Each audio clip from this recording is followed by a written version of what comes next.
Bonjour tout le monde, dans cette vidéo, nous allons étudier la diversité des objets, des acteurs et des répertoires de l'action collective. Allez, nous allons commencer par la diversité des objets. Autrement dit, il existe des actions collectives dans le monde du travail. On parle de conflits liés au travail. Je rappelle qu'un conflit lié au travail, c'est un conflit entre un groupe d'individus ou un syndicat et leur employeur, et qui va porter sur des salaires, des conditions de travail, des revalorisations de statut, etc., etc. Alors depuis plusieurs décennies, on observe une diminution des conflits liés au travail. Ça s'explique entre autres par la montée de l'individualisme, le fait que les individus développent de plus en plus de stratégies de passagers clandestins, mais également le fait que l'on ait une moindre conscience de classe et un processus de moyennisation, décrit par Henri Mandras.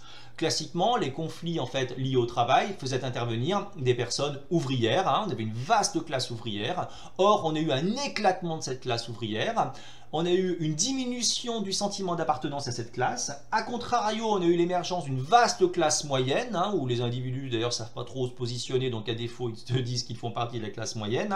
Ce qui fait que finalement, c'est beaucoup plus compliqué pour un certain nombre de personnes de se regrouper, d'avoir conscience, d'avoir des intérêts en commun, et par là même donc de mettre en place des conflits liés au travail. D'autant plus que les syndicats ont vu leur rôle largement décliner dans le temps. Or, vous savez que les syndicats encadraient, et le font toujours d'ailleurs, largement les conflits liés au travail. D'un autre côté, il ne faut pas non plus se méprendre sur ce que je suis en train de dire. Je suis en train de dire qu'il y a moins de conflits liés au travail. Je ne suis pas en train de dire qu'il y a plus de conflits liés au travail. D'accord ? On en a toujours, simplement leur nature a changé. On n'a plus de conflits de classe, on a davantage de conflits catégoriels, moins violents, non révolutionnaires, qui vont davantage, comme le disait Ralph Dahrendorf, toucher des catégories d'individus. Autrement dit, on n'aura plus toute la classe ouvrière qui va défiler dans la rue, on aura plutôt des conflits qui sont spécifiques au monde enseignant, spécifiques au monde médical, les infirmières, aux chauffeurs routiers, etc. On a également de nouveaux enjeux de mobilisation qui se situent au niveau de l'environnement, des valeurs, de la lutte par exemple contre le capitalisme sauvage. En fait, ce qui se passe, c'est que les individus, ils sont globalement mieux éduqués, ils ont une augmentation de leur niveau de qualification, augmentation du niveau de vie, ils ont le ventre bien rempli, donc maintenant ils peuvent se poser effectivement des questions sur l'épanouissement de soi, le rôle de la relation à la nature, à l'éthique, etc., etc.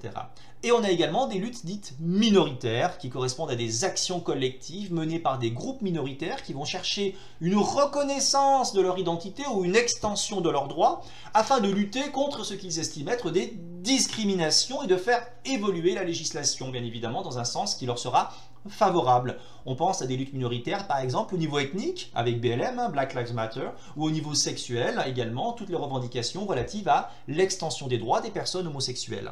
Alors on a différents acteurs qui vont intervenir, que ce soit les partis politiques, d'accord, qui ont pour objectif la conquête et l'exercice du pouvoir. Bon, vous savez que les partis politiques, en fait, sont en déclin, d'accord. On a un déclin de l'identification partisane, autrement dit, on a un petit peu de mal à voir la différence entre la gauche et la droite.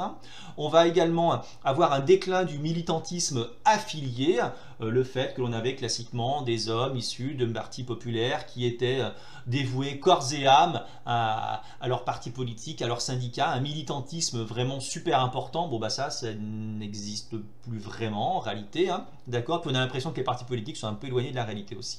On a également un déclin du syndicalisme, syndicalisme qui, je le rappelle, correspond à un regroupement de personnes qui a pour objectif de défendre des intérêts professionnels communs. A contrario, on a un monde associatif qui est très très riche, d'accord, qui est effectivement très très dense. Je rappelle qu'une association, c'est un regroupement de personnes qui vont mettre en commun des connaissances en vue de réaliser un projet sans but lucratif. Donc de ce côté-là, c'est vrai que la vie associative en France est très dense, effectivement, et en pleine progression.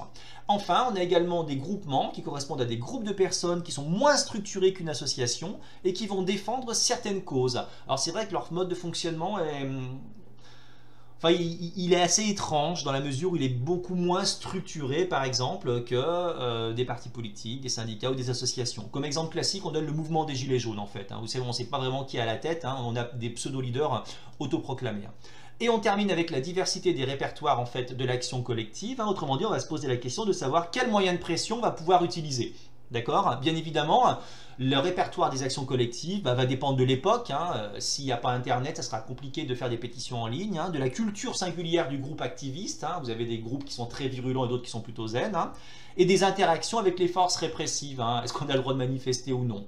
Donc après, on va pouvoir utiliser différentes formes, des grèves, des refus d'heures supplémentaires, des manifestations, de la désobéissance civile comme les zadistes, etc.